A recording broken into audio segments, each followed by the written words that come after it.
Well, another video, another new instant loan app po yung share ko sa inyo na mada-download po natin sa Google Play Store na nagbibigay daw siya ng instant loan offer. Yun yung chika niya ha, at mataas siya mag-offer. Mataas yung credit limit na binibigay niya up to 100,000 pesos. Grabe no, kabago-bago nitong loan app na ito, pero talaga naman, bumubongga rin naman siya sa kanyang pa-credit limit dito. Which is itong si Sweep Peso Loan App. And from the moment that I'm trying this loan app, napakakunti lang ng reviews niya. And then, napakakunti lang din ng downloads na sa 100 plus downloads from the moment that I'm trying this loan app. And bagong-bago siya, mainit-init pa talaga siya. Well, dahil bago lang naman siyang mauutangan, so what to expect? Well, before I start, disclaimer lang muna tayo na this video is not sponsored and basically based on my personal experience lang po na gusto kong i-share sa inyo para mabigyan ko kayo ng tamang expectation before trying this new loan app since bago lang po ito. And by the way, if you are new to my channel, nagre-review po tayo ng different online loan apps or online loan services, legit man or hindi, new man or existing, sinisilip ko po yan at sinusubukan ko mismo. Nagbibigay po tayo dito ng legit tips, reviews, and recommendation and what online loan apps or loan services to avoid. Kaya kung gusto mo yung mga videos, you can consider subscribing at i-click yung bell button para lahat ng videos ko is updated na notified ka. Well, back to this new loan app po na si Sweep Peso Loan App na nakalagay dito under daw siya kay Sarbat Dabala Lending and Trading Corporation. Which is, alam niyo naman kapag mga bagong loan app po, no, sinisilip ko po yan sa SEC website and there's a list of recorded online lending platform kung siya po ba ay legit. So, tinignan ko siya doon. Wala naman po siya doon. So, binalikan ko yung description niya po dito sa Google Play Store. So, nakalagay na pala dito. Operated lang daw siya ni Sarbat Dabala Lending and Trading Corporation. May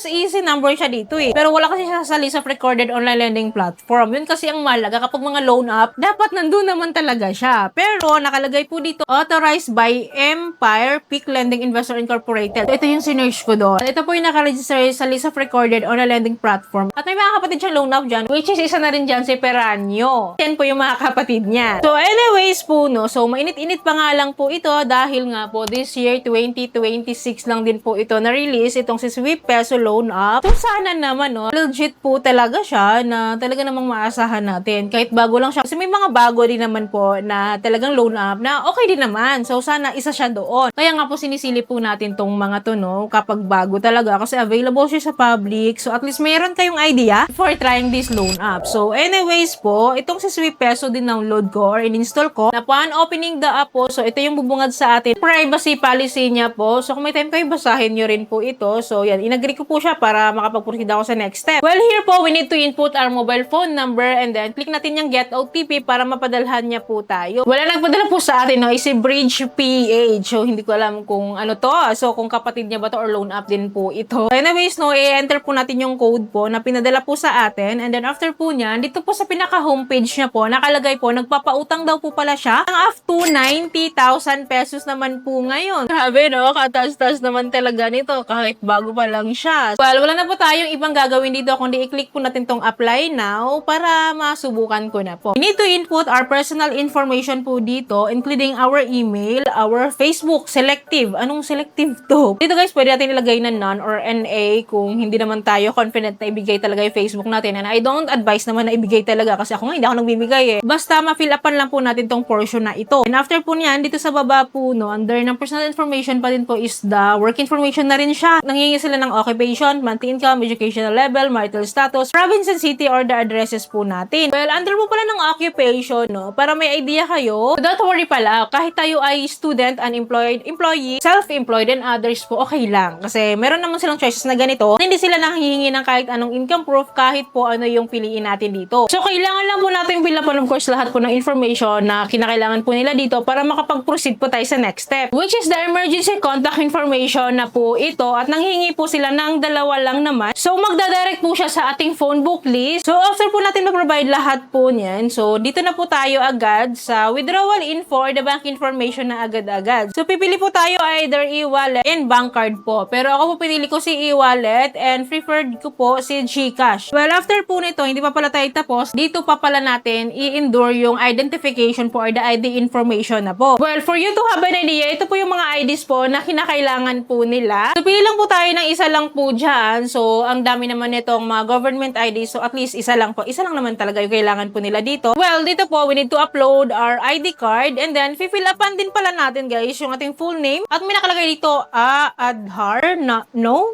Aadhaar number? Kaloka, ano to? So, ito ba yung ID number. I think ito yung ID number, no? So, ano to? Misspelling ba ito? Or wrong spelling ba? Ano ba to? So, dapat kapag makita mga loan app, diba? Lalo kapag mga legit sana, is okay yung mga details or information, lalo kapag spelling. Pag mali kasi ang spelling, mapapaisip talaga ako dito, parang fishy siya, diba? Kasi bakit mo naman na wrong spelling itong mga ganito, diba? Kasi important details to eh. Anyways po, sinundan din siya ng date of birth. Nakakaloka to ganito, diba? Wrong spelling po, diba? Fishy kapag ganito talaga. But anyways, kailan pa rin naman natin i-provide para makapag-proceed tayo sa next step. Natatawa lang talaga ako sa spelling niya. Well, after po natin, mafilapan po pala yung details dito. Ang next step po nito is the selfie verification or the facial recognition po. Magsa-selfie lang tayo dyan. And then, after po niyan, yun na po yung pinaka-last step. And then, makikita niya po natin dito, sabi niya dito, loan information is currently being reviewed. So, antayin lang po natin yung countdown po niya. Titignan natin kung magkano yung loan offer sa atin. Kasi hindi ko alam kung loan offer na siya or disbursement na to. Kasi wala naman pinakita ang loan details sa atin or loan summary, di ba? Well, let's see kung magkano or kung may loan offer po tayo. Well, ito na nga. Nakita na natin yung result. Finally yun. Rejected tayo. Disapprove na naman po ako dito. Ay, nakakaloka yun. Kasi nakalagay dito, no, there are currently no orders to be prepaid. Please apply now. Apply now? Eh, na-reject nga ako. Medyo fishy siya. Lalong fishy siya lalo kasi parang hindi ko alam. Nangungulang siya ng information. Well, medyo pag-isipan yung mabuti to ha. Kasi wala tayong nakitang loan details. Okay sana kung may pinakita siya, diba? Kahit pa paano. Pero wala, dahil. So, hindi ko alam kung baka nag-a-adjust pa yung system po nito. Kasi bagong-bago nga, mainit-init pa nga. Isa tayo sa icebreaker dito sa loan app na ito. And baka inaayos niya pa yung system niya. So, sana. So, kung hindi siya fly-by-night loan app at mananatili pa rin tong loan app po dito, so, maa-access pa rin naman natin to. At babalikan ko siya if ever may maraming makapag-loan dito or may maraming makapangutang dito. Sabi niya nga, legit daw siya, SEC registered, pero hindi naman nakaka-legit yung kanyang loan application. Dami pang wrong spelling. Fishy yun. And then, wala tayong loan details na makikita, which is lalong fishy yun. And then, nire-check na agad-agad tayo, dahil. So, doon kasi sa ratings, sa review sa Google Play Store, no, tingnan nyo rin ha, pero kasi wala rin ako matinong makuha doon. Wala rin naman nakapag-loan pa or nakapangutang pa or na-offeran pa. So, dahil siguro bago lang siya, so sana naman, wag naman sana ganito